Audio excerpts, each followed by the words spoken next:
My entire business went under. We went from doing $100,000 our first month to losing $30,000 or $40,000 a month.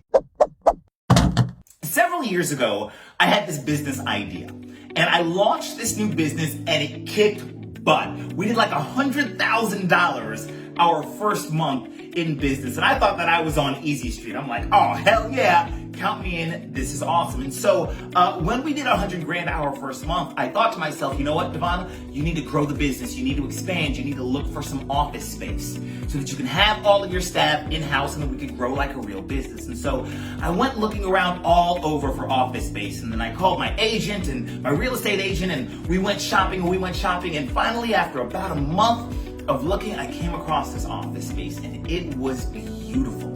It was like 5,000 square feet. All of the furniture was already in there. It was just better than anything I had ever dreamed of. And I thought to myself, yes, this is the office space for me. And I ended up offering the people, the real estate company, exactly what they wanted for that office space. And they told me no. And I got mad, and I thought to myself, you know what, Devon, I am not going to be denied. And so I offered them more. They wanted like, I don't know, $5,000 a month for it, or $7,000 a month for it, or something like that. And I offered them $500 more than they were asking. And they still said no. And I got really mad, and I was like, I don't understand why this is happening, and this isn't cool. And I got pissed off, and I ended up finding another office space about a month or two later, and it was much smaller, and it wasn't as fancy, but I felt like I needed some office space, so I went ahead and signed a contract for this other, lesser office space. And about a year later, my entire business went under.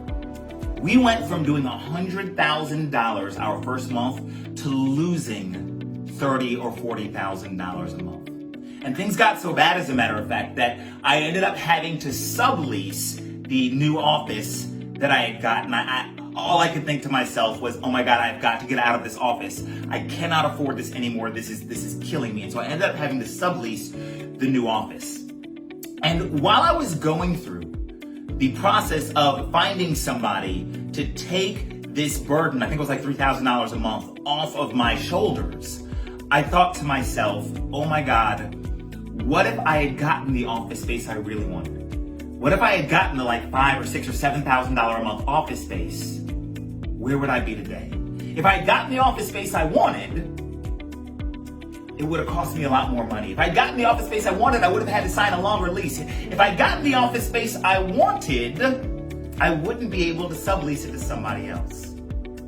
And that's when it hit me. And this is the purpose of this video. And I need you to listen to me very carefully. You see, the one magic word to remember when you think life isn't going your way is for. And what I mean by that is that life is happening for you, not to you.